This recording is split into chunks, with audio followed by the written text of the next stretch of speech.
right, Common Sense Ohio, August 20, 2025. The summer has flown by, but we got lots to talk about. From Russia with love, all things Russia, Putin, and others. Gee whiz. Ohio State is bringing Gordon Gee back. We'll cover that. And as a car, deadly weapon. On a serious note, we'll chop up the latest news on the police shooting right here in Columbus, Ohio. It's getting some national attention.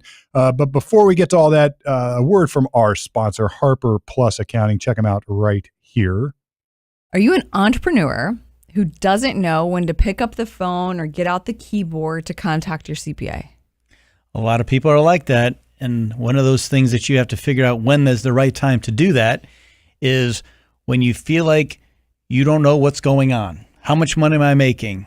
How do I pay my taxes? I'm running my business out of my checkbook and I have no clue what's going on. I don't know if my employees are making me money. I don't know if my products are making money. I don't know which way I'm going. I'm upside down. I can't concentrate or can't think about anything other than where the heck am I, instead of thinking, how do I grow and continue on my business? That's when you should call. So if you're an entrepreneur and you're looking to have a tax question in regards to that, drop it in the comments and we'll try to get back to you. All right, we are back. Where were they when they recorded that? It looks very That familiar. is a hell of a studio. It looks awesome. Check us out, channel511.com if you want to record your podcast. But and we should just shout out our show, of course, commonsenseohioshow.com. If you got a question you want to ask, a topic you want us to cover, you want to be a guest, check us out right there. Everybody who knows the protocol by now, we start with our this day in history. I've got two, Norm, because one, I think we should talk about the battle that saved Western civilization. I mean, that's sort of important, but more important, and firstly, the NFL. Okay. Founded right here in Ohio, Canton, Ohio, on this day in 1920. The powers that be met up in Canton. And for those who don't know, Canton does host the NFL Football Hall of Fame. That's incredible. 1820? Or 1920. Oh, did I say 1820? God. Yeah, 1920, Canton, Ohio. You scared me. It was the American Professional Football Association. Jim Thorpe was the first president. Oh, I didn't know that. Wow. Yeah. Okay. Good. And it was several Ohio teams. I mean, some of the original teams, the Canton Bulldogs, the Akron Pros, Columbus Panhandlers. Wow. Interesting. Wow. The Dayton Triangles, 4 teams from Illinois, Chicago Tigers, and after that it doesn't matter because it's not Ohio. But anyway, so check out the Canton Hall of Fame, the Football Hall of Fame. Is a pretty cool place up there. And you can check out, there's a place called the Giesen House up in Canton. I don't know if it's still there. I went to the College of Worcester nearby, and we used to go float our peanut shells in our Kuhlenbacher dark beer, which I think was really Blatz. Wow. At the Giesen House. The Giesen House. Wow. Yeah. Very German. So the Battle of Thermopylae happens back in 480 BC. The Persians are invading Greece. Yeah. Leonidas I takes on Xerxes, loses the battle, but fights so valiantly that it inspires the rest of his Greek allies to rise up and save Greece from the Persians, and therefore save, as they say, Western civilization. I like the Spartans' motto. Come home in victory or come home on your shield. Yeah, that's right. Wow. Good for you for remembering that. Wow. I mean, that's what the women would tell the husband, like, don't embarrass the family. You're either going to win the damn war or come home dead. And they literally fought to the last man. I mean, that famous movie that, it's fictionalized a little bit, but the 300. Yeah. Like, that's right. That happened. Well, at least they say it happened. Yeah. But anyway, that's this day in history. And I think since we are talking about Western civilization, let's turn right to it. What you got, Norm? Well, so a little background here. First we'll should discuss the Ukraine Russia peace negotiations. So people discounted the Friday meeting last week in Alaska between Trump and Putin and said, well, nothing happened. Well, it takes a while to solve an active war. I mean, they're shooting people as we speak, both sides, drones, artillery, bombs, missiles. They're killing each other as we speak. And so to try to come up with a ceasefire and some sort of peace agreement in the midst of a hot war is a pretty darn difficult thing to try to do. So Trump has Putin come in. They meet in Alaska. he does this flyover of a B-2 and F-35 fighters right over Putin's head as if to make, a clear statement that, maybe you ought to accede to a peace agreement with Zelensky and the Ukraine, or else, NATO and the United States, we may have to intervene. And here's some of our junk flying over your head. I think it did probably make a point. So then people sort of said over the weekend on the Sunday shows, well, nothing happened. It's a big nothing burger. And then literally almost overnight, he brings in some of the most powerful NATO nation heads of state for a meeting at the White House, including Zelensky. And we'll see what happens. There's talk of a bilateral meeting, maybe in Budapest, coming up in the next couple of weeks between Putin and Zelensky, direct talks. I mean, that would be like in the middle of, the Vietnam War, the North and the South talking to each other about settling the Vietnam War while they're still conducting combat.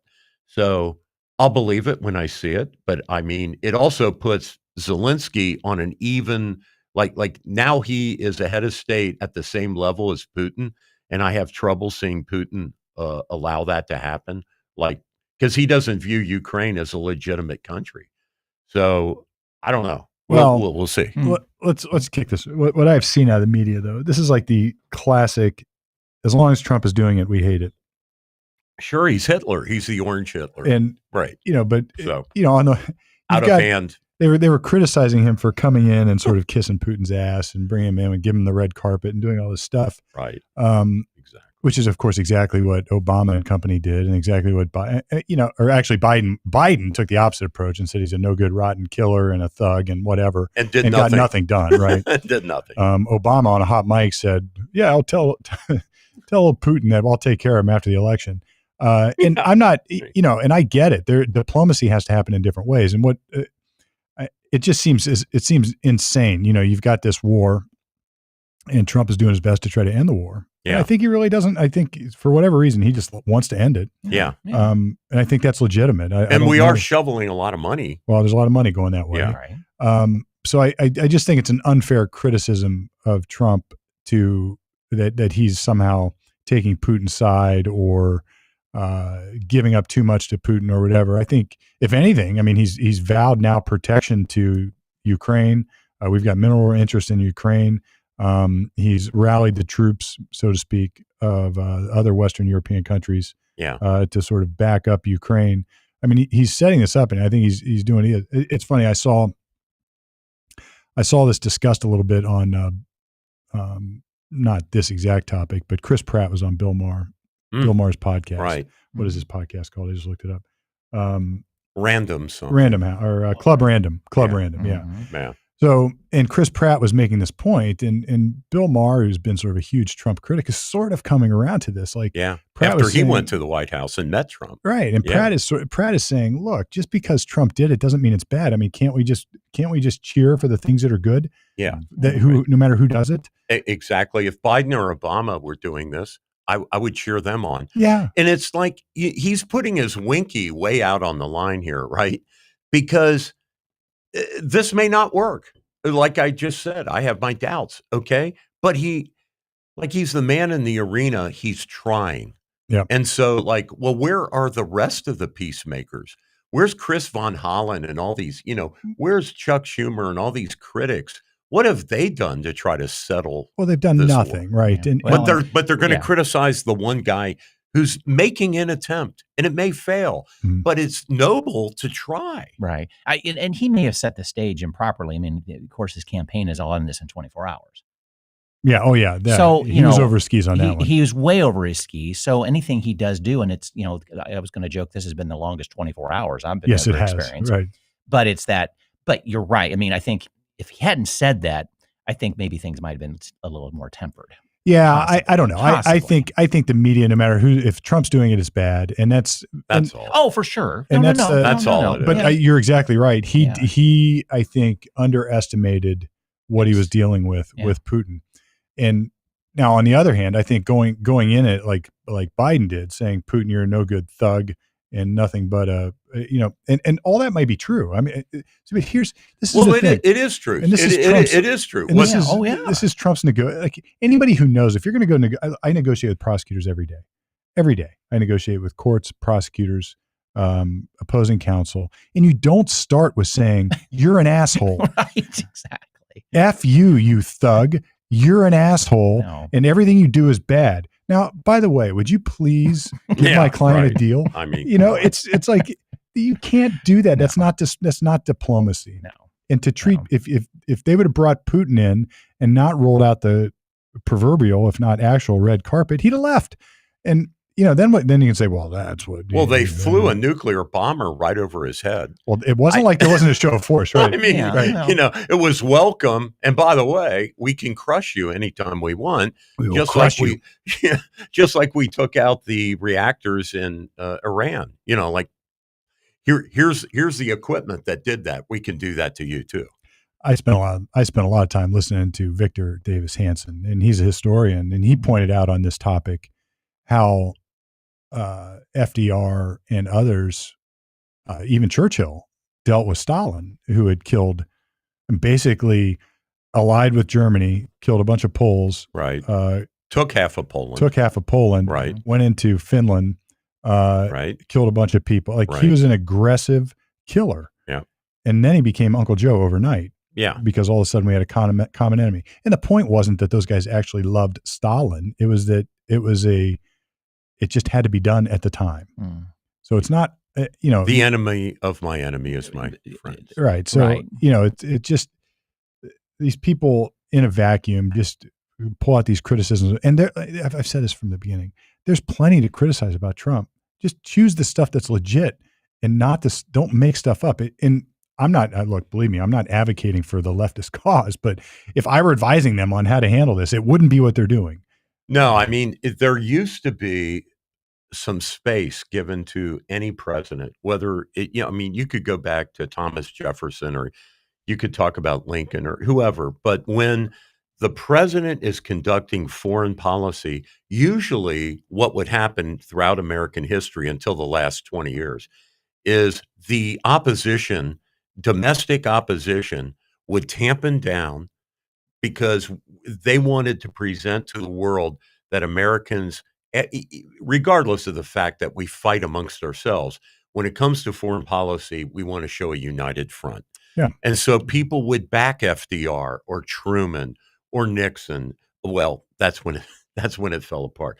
But people used to generally, and you saw this under Reagan, people like Tip O'Neill, his domestic, if you will, adversaries, would back President Reagan when he was dealing with Gorbachev. Yeah. They would unite, or at least give him space to conduct foreign policy because without inserting the country. themselves. Yeah. It was good for the country. Because it's good for the country. Why would you tear up President Trump trying to negotiate a peace agreement over the weekend? Yeah. I don't know. I don't know why you would do that, other than you hate Trump and you can't control your emotions. So you just blather all weekend about how much Trump is a boob and incompetent, and he's over, he's beyond his talent, and not give him the space to try to make this work. But just dawned on me. Terrible. We're talking about the Reagan years, that sort of thing. You know how many decades we've been removed from a world war that our country's not experienced that unity, that That's a good point. That fear that if we aren't in one voice, it's the end. We don't. 9/11 was the most recent. And that lasted about 2 weeks. Yeah, that was like an and then they started criticizing George Bush. Compared to World War II. I wonder if there's something to that the collective we are don't mess with us. I talked to a very dear friend a few years back, probably 5 years ago, and it's something similar where he was talking about socialism. And he says, I was telling my wife, Steve always rails against socialism. And maybe it's because we didn't have to live through some of these years. And I'm like, listen, dude, we, like the three of us, we grew up in the 70s, 80s, and we saw the collapse of the Soviet Empire. Like, we grew up at a time where there was a legitimate, not just an existential, a legitimate threat. Yeah. With first Khrushchev and then eventually we ended up with Gorbachev, who was a little bit more in tune with taking it down. But it just, we had drills at school about nuclear attacks. Yes. And I think the other side now would probably say and explain this by saying, well, that was just propaganda against communism and socialism, but it wasn't, right? And we always joke about this. It's like, well, even like Mao back you brought up Nixon. So Nixon goes meets with Mao, and didn't he kill like 80 million people? Yeah. Well, and we don't have the protection of that air-to-air missile stuff now. Right. That, at that time when a nuclear bomb was flying, it was flying. Yeah, well, that's right. Reagan, I guess, kind of kicked that off in regards to air to air. I'm assuming the technology was there. Well, he at least hatched the idea. There. Yeah, exactly. But yeah, I mean, if it was coming, so it was coming. And these people we have lived too softly. No question. For too long. And I'm not advocating we get back into anything big. I don't mean that. Of course not. But your point is that our collective memory, we don't know what it means. Look. Apparently the left right now thinks that the U.S. should be like on the ground in Ukraine. I mean, it's like unless Biden were president, then they wouldn't want that. Yeah, right? I mean, it's just incredible that. So Melania, to your point, the first lady, wrote a letter to Putin, and basically explaining that.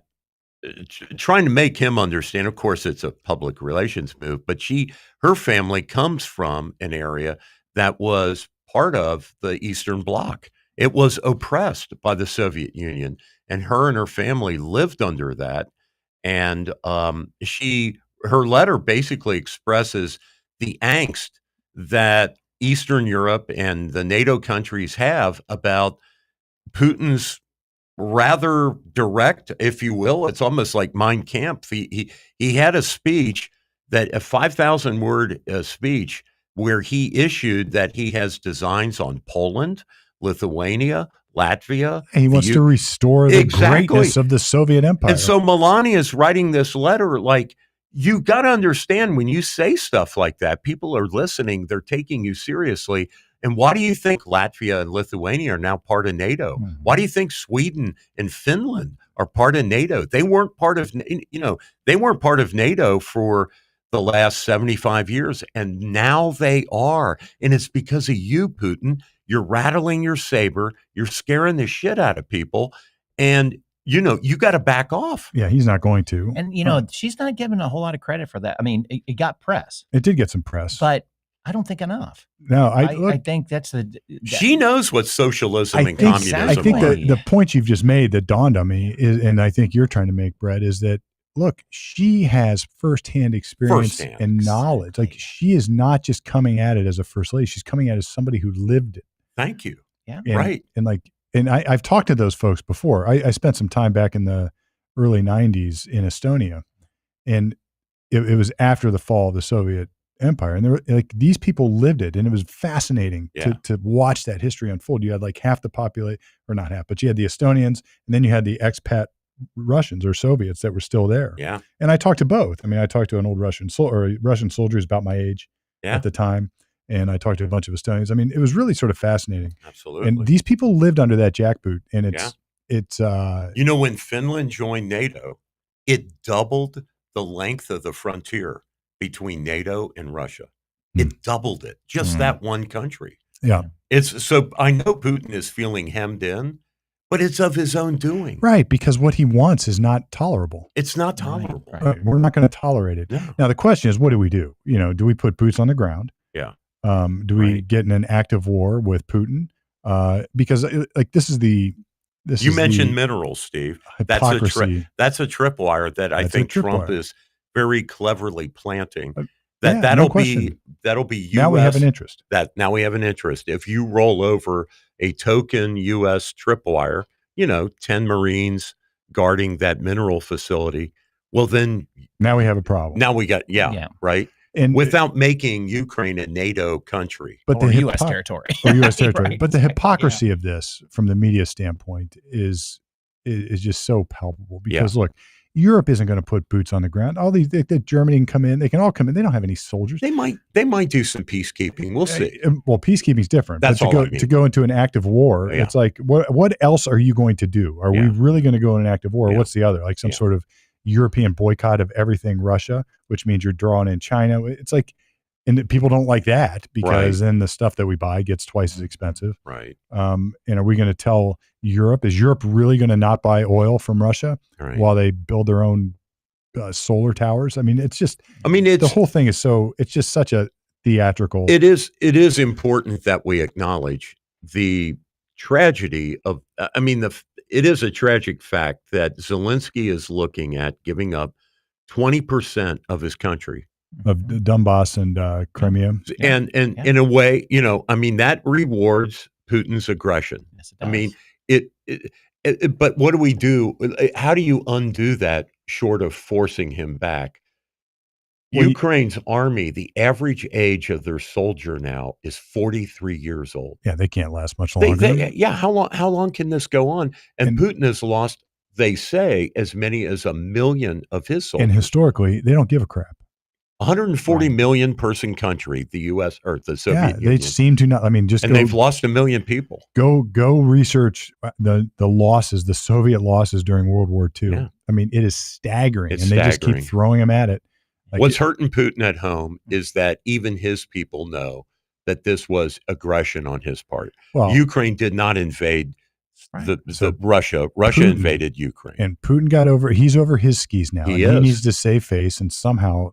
Go back to his, whoever runs the only people buying his oligarchs. oil are China and India. And so he is like, he has nobody else to sell anything to right now. He's going to have to go back to his oligarchs and say, well, at least I got blank. So, and look, negotiating, I negotiate, like I said, we negotiate all the time. We all do but in my business, I negotiate. Yeah. You've got to give them something, even if it's Pyrrhic. You have to give You have to give something. So Zelensky has got to get rock solid security agreement out of this because he's lost 20% of his land mass. He's lost a ton of people, and he knows he's going to lose the next election. There's just no way. Yeah. The Ukrainian people are not going to reelect this guy who gave away 20% of their country and all of these dead people, and they did not win the war. Yeah, they didn't win. I mean, they can't win this war. They can't win it. Yeah, they can't win. So this is really about whether the United States is going to come in and literally put boots on the ground and go get into a hot war with Russia. Yeah, and that's not happening. It's not. I hope not. Yeah. It's not going to happen. Now, spinning off of all this is a very interesting story that Trump is being nominated by the country of Cambodia for the Nobel Peace Prize. So he's been in office 7 months, and I can't tick them off. There's India, Pakistan, Cambodia, Thailand, obviously Russia, Ukraine, and apparently there's 4 more wars that Trump has either tried to negotiate a peaceful end to, or has successfully in the case of Cambodia and Thailand, or avoided. Yeah. So he is up for the Nobel Peace Prize, and guess who endorsed him? Somebody who is under the Department of Justice grand jury as we speak. Hillary Clinton has come out in favor of saying if Trump can walk down this path and get something done with Russia and Ukraine, she thinks he deserves the Nobel Peace Prize. Is that right? That's interesting. Hillary said that. Now, could she be offering a little biscuit to Trump to good for her. Hey, maybe don't jail me because it doesn't look good on the Russia hoax. No. The investigation into that, the emails that are coming out between her, Brennan, Clapper. Well, let's chop this up a little bit. Like, we're getting 5. I mean, what was that? So now we're going back to like 2016, 2017. We're getting pretty far removed. And, on the one hand, it's the biggest crime in a U.S. history. They did it to Trump. Yeah. I mean, they come around and actually indicted Trump and went after him. On the other hand, it's a long time ago. I remember when Biden got elected, I think that I said what he ought to do is just pardon Trump and just let this stuff, absolutely let this stuff go. That would have been the smart thing. That would have been a good political, and it might have ended Trump's. It might have, right? Then what are you bitching about? Yeah. I Yeah. It Right. might, it would have, I don't know what it would have done, but Right. there's smarter people than I to Right. figure that out. Hmm. But it would have been an interesting move. And Trump famously said, I'll indict you on the debate stage. And then later on, he said, look, we don't want to go down this road. We don't. He told her you should be in prison. Yeah, you should be in right on prison. the debate stage. Like throw her in jail.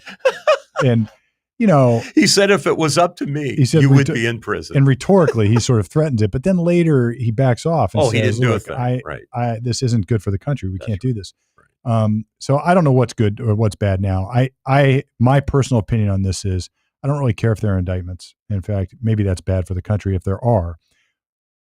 But I want to having know the hearings truth. and having the truth come out, want the I think is truth. critical. Right. I If think that's President critical. Obama directed this, which is what it looks like, then He directed it in the same way maybe that Nixon directed water. Like he had plausible deniability about Exactly. all this, right? so and he has immunity because these are actions that he Yeah, that's took right. while he Right. was in office as Yeah, president. he has So immunity. short of, But the darling of the Democratic Party right now he's in the crosshairs. he's in the crosshairs. Yeah. It Yeah. does not look good for history that one president tried to initiate a takedown, in effect, an impeachment of his successor, while the successor wasn't even sworn in yet. You're already trying to ruin his presidency. Yeah, they wanted to That's tie horrible. him up with all this nonsense, and they That is did. horrible. They and did. they and committed a 2/3 of his first term monkeying with this crap. Well, in a series of crimes, when you lied to the FISA court, I want to know where is Supreme Court Justice, the Chief Justice, John Roberts. The way the FISA court law reads is that it is to be policed by the Chief Justice of the Supreme Court.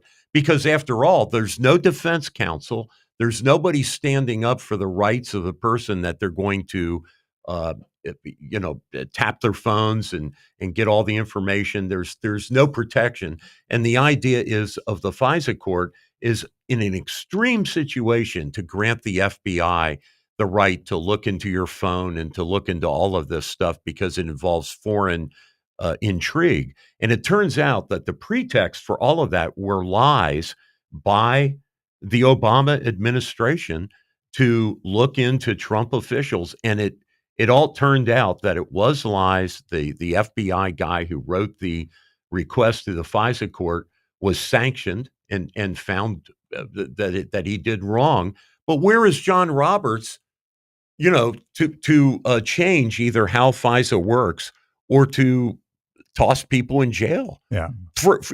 They lied to the FISA court. There couldn't be anything more serious in our civil rights than government officials going to the court system without the benefit of defense counsel like Steve to represent me and say, we want to know everything about Norm Murdock. We want to know all his emails, all his phone calls. We want to know who he met, every charge on his credit card. We want all this stuff because Norm is really a Russian agent. Yeah. And how do you know that? Well, it's classified. Because I say so. It's classified. And We then can't the tell judge you. goes, okay, I Okay. give you benefit of the doubt. And now that it's come out, it was a complete lie. When does the other foot drop? Well, I think it just needs to come out. Mhm. And as long as it comes out, I'm happy with it. Now the The media, truth. You yeah, want the the truth, truth. the truth. Yeah. And indicting people 10 years later, I don't know that I fear one, it's too long. Two, it's going to trigger, like you said, to use your term, a tripwire for the other side to start doing the same. Like it's a seesaw that has no end. But get the truth out, get it out, and then politically say, listen, we're not going to disrupt the country right now by indicting Obama or trying to go after Obama or go after Hillary or going. But here, look, people, you need to know that this crap happened, and it is true. And here's the proof of it. It happened. Now, how that all gets effectuated, I don't know. There's smarter people than I am. Trump has to put a button on it. It has to come from his mouth. It's like, Yeah. we're done with this. We're done. Here's all the What's the evidence, truth? and I'm not going to. Yeah. I've instructed DOJ not Yeah. to indict anybody. I think that would stop. I think that would be a good political move for Yeah. Trump. Now, I don't know the extent of it, so maybe there's something more serious that does require indictments. But Man, I don't know how Yeah. it gets more serious than Yeah. one president foiling his successor. Oh no, it's. I mean, Look, that is it is a scandal. despicable. Despicable. I keep saying that we have lived through the greatest scandals in American history, and they keep piling up. Yeah, they keep piling Right. up. I mean, it really. Like we had a president for 4 years who was mentally incompetent. Yeah. And maybe 3, I don't know, but I think 4. He's walking off into the woods, and the president of Italy, she goes out, holds his hand, turns him around. No, the press conference is this way. We have one president. Oh my God. One president scheming to defang the incoming president or hinder the incoming president and what he can get done. Right. I mean, this is crazy. We had COVID where they lied to us about treatment, about the vaccines, about the money, about all of this crap. Well, suppressed our this crap speech. in the last 10 to 15 years. We've lived through all this stuff. Suppressed our speech, Steve. And suppressed our speech. Locked us in our houses, Right. figuratively. Right. I mean, it is crazy. Yeah. We've lived through this crap, and people are just okay with it. Because we've been, like you just said, we've been bombarded by it, though. Yeah. You can't stay on top of Well, I one, think- one after the other. After you get numb to it. You get numb to it. and you don't really want to. You get I don't know, not lazy, but just nonchalant about it. It's like, oh, here's another one. Well, the Here's middle another one. You the need to middle take class in Oh our my country God. has also been bought off. Yeah. You know, that and we sell ourselves very cheaply in this country. So for a few $1,000 during COVID, where people could lay on the sofa and not go to work, Well, this is great. they gave up their civil rights Yeah. for a couple grand. Well, and you're like, and to what work is from wrong home, with you? And to work from home. I mean, it just is. I think back to your point, Brett. We've gone soft. No Yeah. question. We have gone soft. No question. And that was just another pillow to lay on. I mean, Yeah. it just is. I think it's like the Matrix. When you wake up to it, it all becomes like crystal clear and obvious.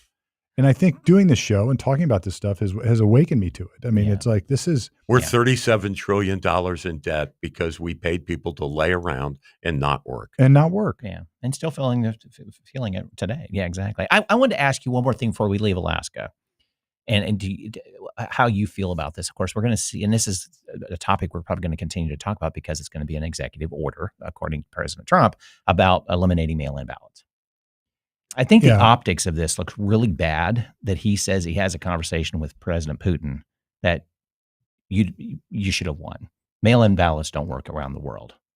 And all of a sudden he comes out with an executive order. Number one, other countries do have mail-in ballots. I'm not saying it works or not, but that's a total lie. There are 5 or 6 other countries that do. Here, But the optics look so bad on this. They don't look bad to me. I But totally. Putin talks to him about this, No, and I then don't he has give an a- executive Look, order. I I think don't the care. optics. I think what Wow, you're That saying. executive order, by the way, was way the hell before this. Do you know what the date of it is? April of this year. He's writing it right now. That the executive order draft is dated in April. Okay. But what I'm saying And is, secondly, but still, hold it's- on, but it's I'm not within done. 40 okay. Secondly, it's not constitutional. The Constitution reserves to the states the right to run elections.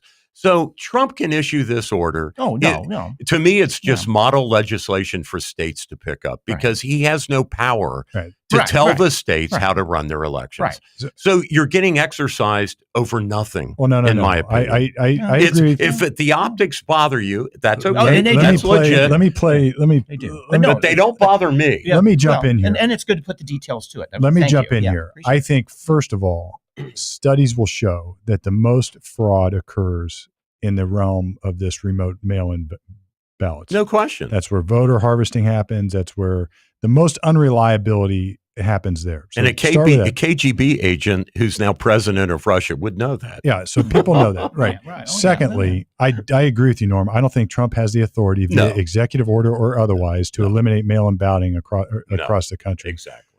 Thirdly, I agree with you, Brett, that spouting this, and Trump just does this sometimes, I know. coming up with this after a meeting with Putin about Ukraine is a bad look. It's like it's not the platform to say, "Well, I talked to old Vladimir and he says mail-in ballots are bad, so I'm gonna make sure my executive order is in place." It's not good politics, and it just gives the media fodder. Now, Trump doesn't care. I think he almost does it on purpose. I guess. I mean, I guess I'm gonna use this example, not example, but analogy. It's like, okay, so if I'm gonna Obama or Biden, any AD sat in front of Putin and said that same thing within 48 hours, would we look at it differently? Well, I think the mainstream press would. The mainstream press would Correct. back those two. But we three. Would I look at it differently? No. I would Okay. say, look, why is this coming up after on the heels of a meeting with Good. Putin? Okay, and I think that's a decent test. And it's not a good. I'd say the same thing too. And it's like, what just the hell? It's just not the platform to start talking about mail-in balloting. That's my opinion, though. It's like but I think all the other things I said are true. I think we would all agree that the most fraud happens with mail-in balloting. Yeah. Trump has no authority to eliminate mail-in balloting, and it's not the time and place and manner to start talking about mail-in balloting because Putin says you should. I mean, it's just like, come on. Now, look, I think sometimes Trump just does this for effect. It's sort of like dropping a hand grenade into a party or something or a smoke bomb into a party. He's just like, By the why way, not? I'm going to talk about mail-in balloting. No, exactly. Putin says we shouldn't do it, so that's how I feel about And it. I bring it up because it just bothered me. It's like, God, for me, the optics he look does bad. it Well, to get- not everybody it's does. like getting So- advice from a bank robber on how to avoid bank robbery, right?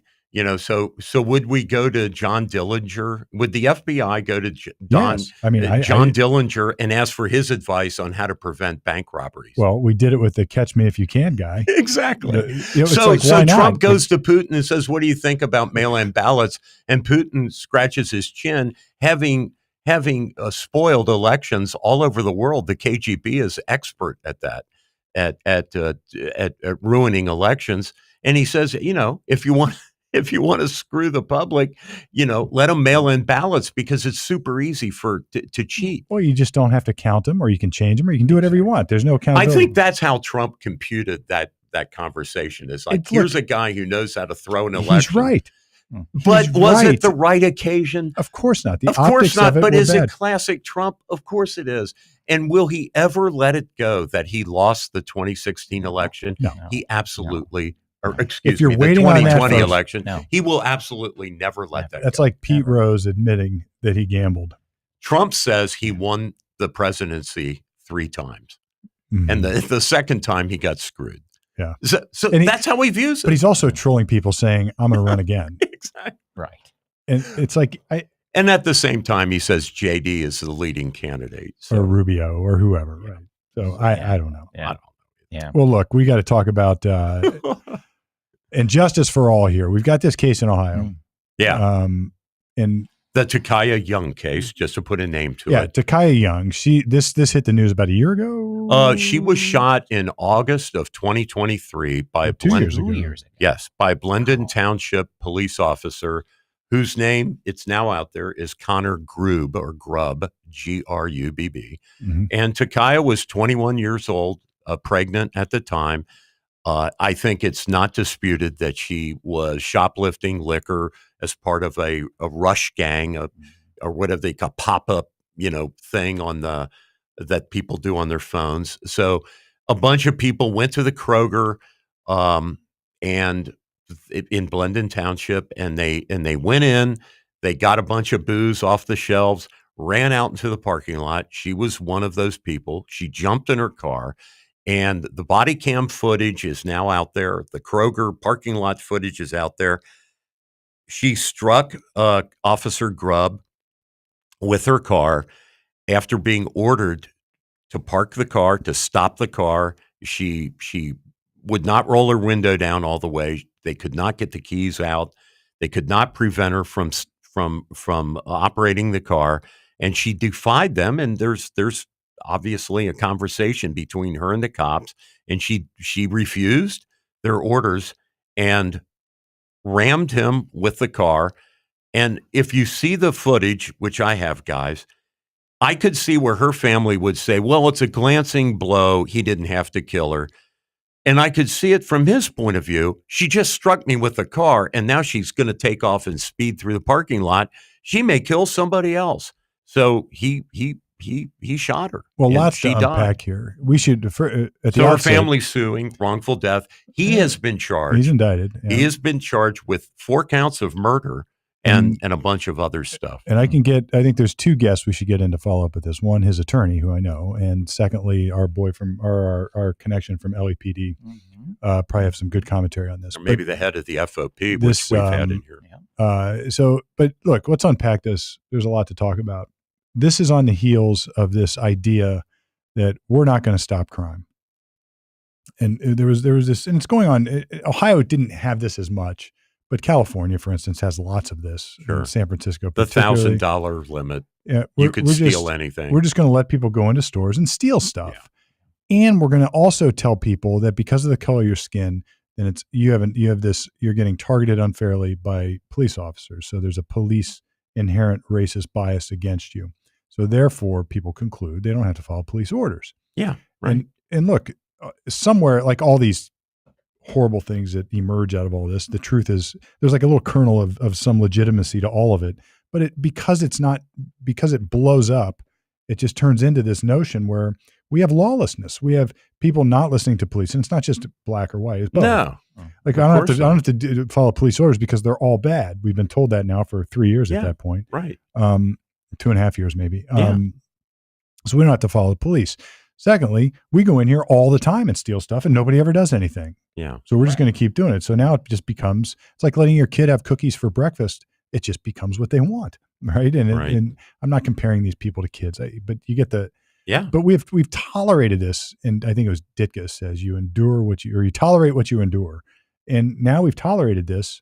So now we have this with that backdrop, we have these people going in and committing crimes, clear crimes, smash and grab crimes, rush thefts, right? And it was a crime, stealing stuff. You're not allowed to steal stuff. No. Now we could ask, should you be allowed to use deadly force to stop people from stealing stuff? In your house, you would, for sure. At a Kroger, can police use deadly? I don't know. And this is what you're getting at. Yeah, no, I don't think I can't imagine of course, I'm not in his head, right? But if he perceived that either he or other people were, in danger of losing their lives, and that's why then he's authorized, but not to stop her from stealing a jug of black Jack Daniels. So let's take the car thing out of it for a second. Yeah. So the police show up at the scene. These people are leaving the rest or leaving the grocery store, and I can just picture Clint Eastwood, dirty hair, saying "Halt." Yeah, they were in the parking lot. Just to remind you, they were already in the parking lot. The police to help somebody who lost their keys. Right. They were trying to open up their car. So they happen to be there. They happen to be there, and they say "Halt," and these people don't halt. Yeah, they take off. Now, as you said, Norm, to protect others, the police have to engage in police work. So look, if you say halt and these people are taking off, now they're engaged in a high-speed chase. And what do you do there? Yeah. How do you handle that? That's got its own set of risks and problems and people getting hurt. It's like if you think a high-speed chase is like it is in the movie, like people get killed. Yeah. Civilians, innocent people. You can get killed at 10 miles an hour from a car. So, it does not have to go 75 miles an hour halt, to kill you. No, I'm not going to halt. Stand in front of your car, halt. Now, look, in my world, when I grew up, I would have stopped. I mean, I don't have it. It's not in my being not to stop. Right. Now, I get it. I've never, remember the movie Heat with Al Pacino and Robert De Niro and Val Kilmer. De Niro and Kilmer were the bad guys, and I think Michael Madsen was in that movie. Maybe. But anyway, it's like, now they're hardcore crooks at a bank robbery engage in a shootout. That's a little bit different. Yeah. But it's, but they're not going to stop when you say halt. So the police can use deadly force to stop them. It's a bank robbery, an armed robbery. Right. This is an unarmed theft. But now you've got a cop who's saying stop, and there's a car coming at him. And what do you do? So look, if I let's put ourselves in their shoes. I'm sorting this out as I talk. Let's put yourself, guys, in that situation. And I've defended people on both sides, believe it or not, where somebody's getting their loved one or in a domestic dispute or something and is coming at them with a car. Yeah, the person coming at them with a car is usually charged with something called felonious assault, attempted felonious assault. If the person's actually hit, sometimes it's an attempted murder, or if there's serious physical harm, it's a felonious assault. Deadly weapon. A car's a deadly weapon. Well, and all the time. And think about it: the car coming at you, like you said, put yourself in that place. It's either going to kill you or maim you for life. Yes. Now it's got to be rolling in this cop's head. Let's inject. So the first element of, say, a self-defense, and he has would be split seconds Exactly. to make these decisions. Well, we'll get to that Exactly. part. But the Yeah. first element of a self-defense claim is going to be, does this police officer, do I in that scenario have a reasonable, legitimate fear that I am in danger of serious bodily harm? Well, a car is about to roll over. Or others, because he's That's sworn right. to protect the public. There's others. And then the question is, does he have a duty to retreat at that point? Does he have a duty to get out of the way before using deadly force? And that's where it gets really dicey. Ohio has stand your ground now. He doesn't have a duty to retreat. Yeah. And And he has an affirmative duty he's to got protect the public, right? So now he's thinking, look, she's going to drive away. He's probably not thinking it, but let's sort of inject into Muscle that, memory. as you said, because this all happens like that. Yeah. And so for those who want to know, the law does not measure nicely the degree of force necessary to repel an attack, because in the heat of the moment, it's tough to tell. Yeah. But think of what happens if he doesn't act in some way and the car is going to swerve off and take off at a high rate of speed, and that puts others in jeopardy. This is just an impossible scenario It's that's impossible. hatched from this Impossible. this initial notion that people don't have to follow police orders anymore, that it's okay to steal. Yeah. And maybe you go back to, I talked about this on another podcast, the old broken window theory of policing. You've got to stop it. Otherwise it escalates. Yeah, it does. Yeah. It's so And it's tragic for both. It's tragic. Exactly. It's so I've seen a picture of this young lady. She was a beautiful young woman, pregnant, the baby's lost. So 2 lives were lost. The thing that just destroys me about this story is, had she obeyed the officer, she wouldn't have spent the night in jail. It would have been a misdemeanor. Oh my God. Well, maybe a felony because you she used force. stole some Stolenaya vodka or some kind of bottle of booze or something. So, but they're going to, you can turn that around and say he shot her for a misdemeanor. Well, it got more complicated. Yes, it So did. for those who don't know, shoplifting theft is typically a misdemeanor. It's a misdemeanor of the first degree. And he in didn't Ohio. shoot her for that. And if you employ force during or after the shoplift, it becomes a felony. It can become a robbery. So robbery in Ohio, and most states have some different terminology, but all the same. Yeah. A basic theft offense of that kind of value is a misdemeanor. But if you employ force to get away with it or to complete the theft, now it's a robbery. Now it's a felony. Yeah. So, she was employing force to get away with the theft. Yeah. And I've defended plenty of shoplifting cases where people force their way out past the guards and they become felony robberies. Yeah. In both colors, folks. I've defended both, right? There's Well, all races, all colors, all genders, all whatever. There's kind of a funny story that's going around right now, and you may have seen this in the news. This Kentucky good old boy with tats all over him won $167 million, right, in the Kentucky lottery. They arrested him in Florida because he's in a bar fight, right? And his big crime wasn't the bar fight, right? I think it was Clearwater, Florida, wherever he's having a bar fight, and he got arrested. Now he's in trouble for assaulting the responding police, and it's like, dude, you were gonna like maybe appear before a night justice, and they were gonna fine you $400. Yeah. You just won $167 million. Now you can tolerate a little conviction. He attacked a cop. No, it's So prison. now the cop's probably going to, I hope the cop sues him and gets a few million for like a private, that would be funny if he did, right? Probably can't. That's probably a workers' comp claim. But this guy's going to lose Or that whatever the 167 FOP million version like is. in 6 months. He'll be broke Oh, again. God. Look, the But I worst thing mean- you can do is give somebody irresponsible a lot of money. But I And mean, apparently it's a- this guy, I can't say this guy's irresponsible, but it sure sounds like it. He's got a laying the marks tattoo, of it, you know. a tattoo on him that says "Mama's bad boy."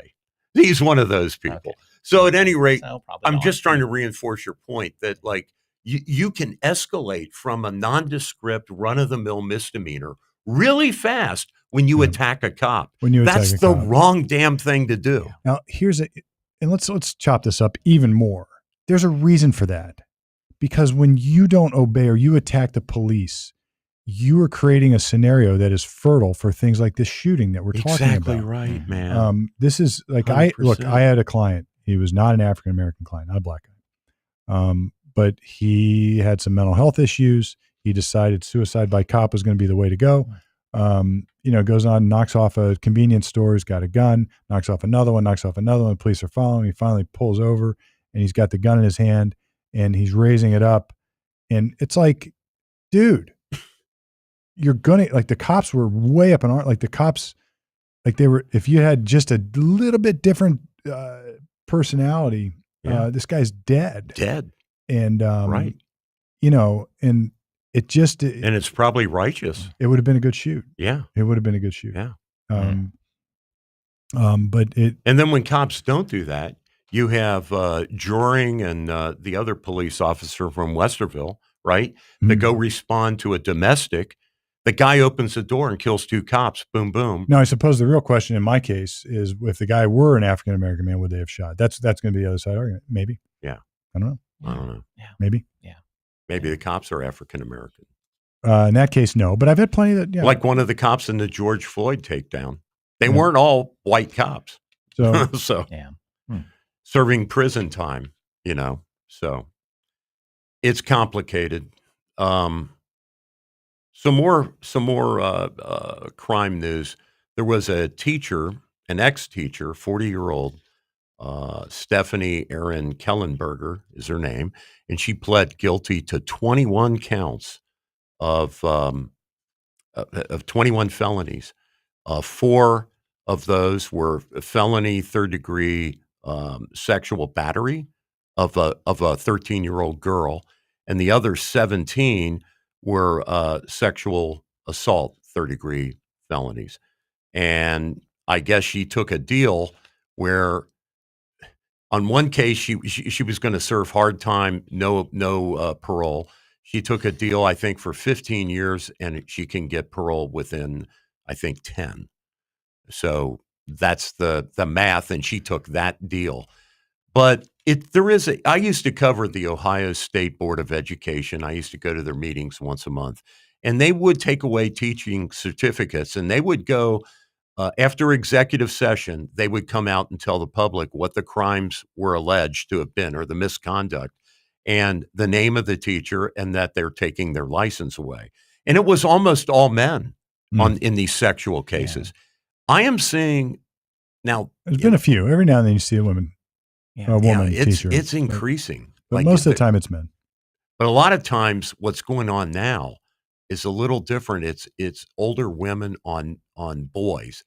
And it happened. So our governor, Vivek Ramaswamy, went to St. X High School. So did I. But he's not the governor yet. And there was governor to be. I mean, he's almost anointed 13 months ahead or 15 months ahead. True. He has no opposition in the Republican Party. But anyway, he and I went to the same high school where a college counselor, female, just pled guilty and lost her job and is going to serve some sort of criminal penalty. And this is happening more and more. I don't know what's going on in our culture, but it seems like, is it the idea that we are encouraging women to be more aggressive and they're acting out like men used to? I feel I like don't know some what's of the, going I feel on. like some of this ideology regarding women is it's almost like they mimic. I can't relate to any of this, but it's almost like they mimic the worst characteristics of manhood. Of men, right? Because I don't find it a good quality characteristics of manhood to go philandering around. And especially with minors, and certainly not with minors. I mean, for God's sakes, right? Yeah. So that obviously that's not any part of anything. But "Hot for Teacher" is a rock song. It should not be like "How You Live."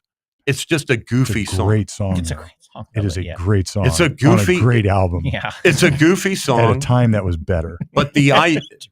So you can be hot for teacher. Teacher can even be hot for you.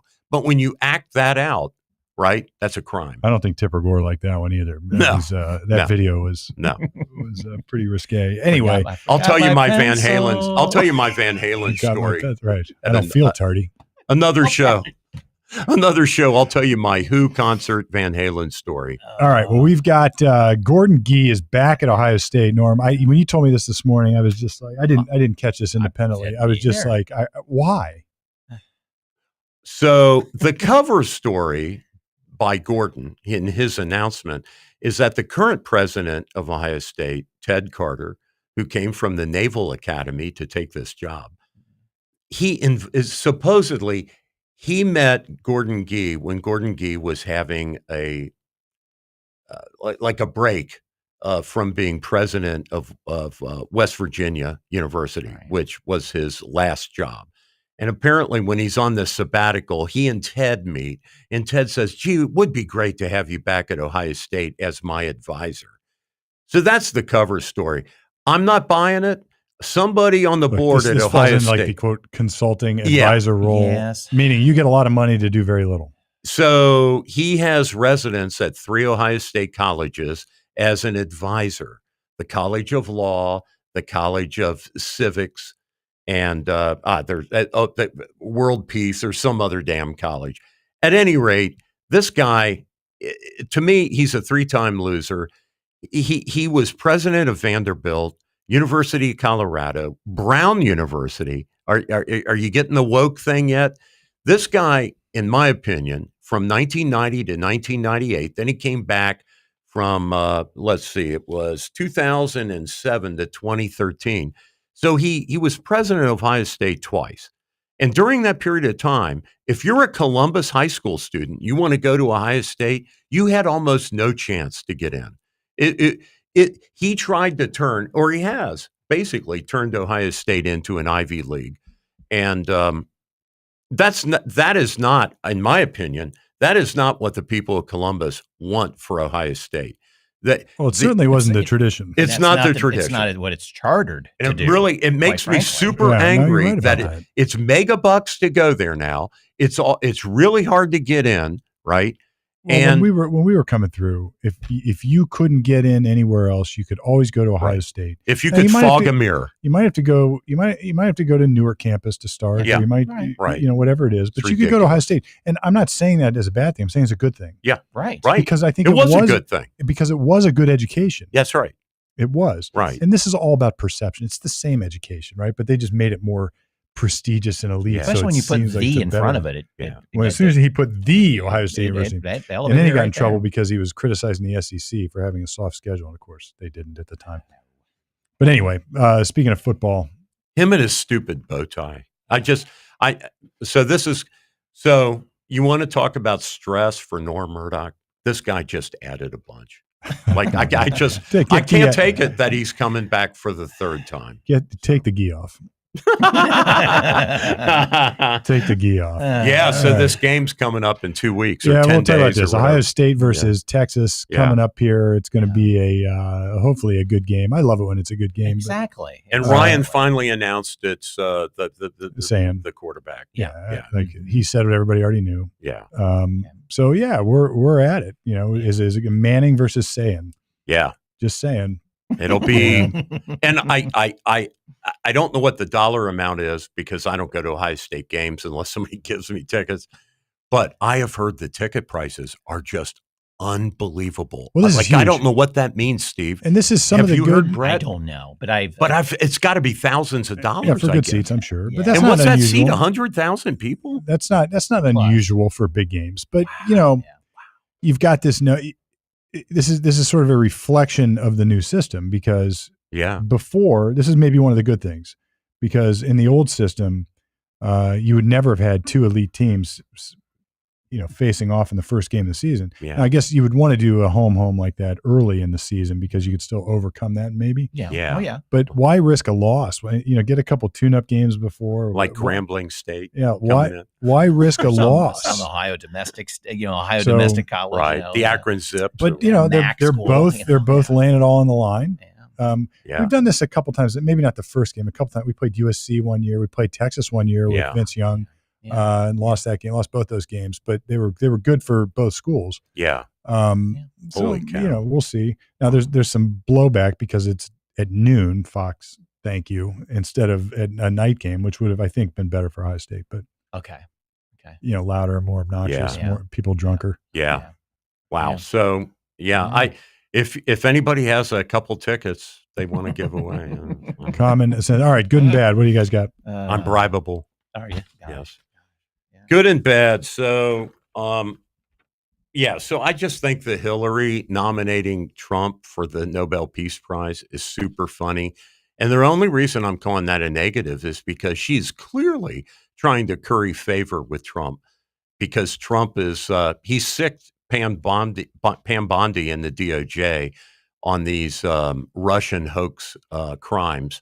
And, Hillary's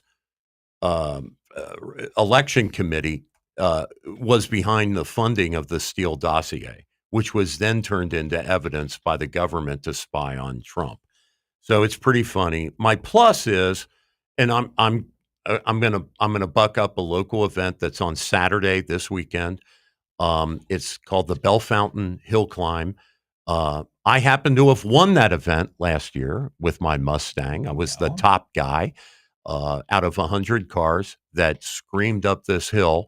The local sheriffs closed down the roads and were allowed to race up this ski, basically this little knob in Ohio, which I guess you would call a mountain, for Ohioans, but it's just a hill. At any rate, it's a very curvaceous hill and it's free. You can come out, spend the Saturday and watch anything from antiques to late model sports cars run up this hill. This year, I'm not taking the Mustang. I'm going to race my vintage racing Anglia, which is a little tiny British Ford. So that's my plus. And then I just very quickly, guys, want to promote next week's show here. We're going to have a retired U.S. Marine Corps Sergeant, Stephen Walter, also retired from the Columbus Police, come in and talk about the anniversary of our withdrawal from Afghanistan and the Abbey Gate catastrophe where over 200 people were killed. And I believe it was 13 U.S. soldiers, including one from Ohio, were killed by an IED. So cool. Next week. Okay, good. Yeah. I want to give props to President Zelensky for throwing it back at Brian Glenn, the reporter. Oh, that was such a good comment. That was so Hats good. off. That was good. I saluted that one. Just like good way to go. That was really, really good. So good for him. Good for him. Yeah, I changed my suit. But you're wearing the same suit. One. I'm like, good for you. That was so good. And everybody laughed. I mean, it's good. Everybody kind of laughed it off of this. He got it back. He got his swagger back on that one, I thought too. And the Cambridge Dictionary is adding some words. This is kind of my weird one. That there's another one, trad wife, a contraction of traditional wife. Wow. Referring to a married mother who cooks, cleans, and posts on social media. And delulu, a shortening of the word delusional that means believing things that are not true or real, usually because you choose to. Wow. Yeah. It's like, we really have to label a traditional wife trad wife. That's terrible. It's not like that, but there's this whole thing going on where there's this culture of trad wives who like dress up in the 50s, leave it to beaver costumes and run around like that. But look, a traditional wife. Out of respect of the tradition of that, or mocking it, or what's going on? No, I think out of respect of the tradition of it. Well, I think trad wife is a mocking. Working women like to say, "Oh, I work," as if being a trad wife, as if being a full-time mother and wife is somehow bad, is somehow not work. And here's what are you talking about? Here's what I don't understand. I think that is the greatest. I mean, it's like if a wife who does that, a mother who does that, deserves more respect, more or as much in any way, as much respect. I would say more. Well, because at least that's the hardest thing you can do. No question. It's the most self-sacrificial thing you can do. And you're giving up household income. People who do that are foregoing other income. Right. And it's not to be frowned upon. It's not to be. Because it is a choice. Saluted. Right. Usually. And this is the problem with the sort of the feminist movement. It's not like I have no problem with women saying, look, I want to go work. Fine. Great. Yeah. Yes. Awesome. Oh my gosh, yeah. Awesome. Yeah. But don't then turn around and chastise those who don't. No. That's right. That's right. It was, I think the tradition there, or what I believed in that movement was the choice to do either. Right. Yes. Correct. But don't chastise one or the other. That's right. Don't chastise one or the other. Yeah. And it's usually within women chastising each other. Oh, that's yes. the thing. Women are mean. Women are brutal. They're mean. The way they snipe on other females' choices. Yeah. Oh my gosh. It's like, well, look, guys, we always know. that if we start going at each other, it could be a fist fight. Nobody wants that. If you're normal. Nobody. Steve, Right. you and I could. We recognize lines. The three of us Yeah. could have a total beatdown fight right now, and I bet in 2 months we'd be over it and we'd be Or in friends. 2 days. Yeah, I mean, we're done. In- Or in we'd 2 be hours. apologizing We- to each other on text, going, "Hey, dude, I'm sorry." I just Right. like grudges, just like living with that anger in your heart eats you up inside. Like it does. Yeah. you can't Yeah. hold on to It a does. grudge and not your personality changes. So Yeah. like it's not healthy. Yeah, I don't know. and I don't think. And we're going off on a tangent a little bit, but I just don't think that woman on woman angst Me neither. is delivered because of any male influence. I don't think we've done that to No. them, have No. we? No. I don't think so. It Remember just Sarah seemed- Palin? They found like a chin Gosh. hair on her when you blew up the Time Yeah. photograph. And like women jumped all over it. Like, why didn't you pluck that hair? And I'm like, who enlarges pictures that big and looks for an Exactly. effing. My God. That's My awesome. God, leave it alone, ladies. Jeez. But the people on The View and all these shows, they are so nasty to other They women. are. It's unbelievable. Yeah. All right. Well, look, I don't have much good and bad. Good luck to all the returning students here at Yeah. Ohio State and colleges around. I First hope- day, right? I Today? think it's today. Is that- Something like that. Yeah. So Yeah. good luck. Yeah. The hundreds of thousands of people are descending upon the city. Right. And good luck. Do it safely. Go Bucks. And be careful. It's back to school time, so driving's different. The kids are out. Slow down. Go Bucks. Obey the laws. Yeah. Go You Bucks, know. except when you play UC, then it's go Bearcat. Well, look, CommonSenseOhioShow.com, brought to you by Harper Plus Accounting. Our accountant could be yours. If you want to check us out, all the backlog is at CommonSenseOhioShow.com. You got a comment, got a question, you can submit it there. Leave us or just do it right in the comments of wherever you get your socials. We are coming at you right from the middle each and every week. Till now.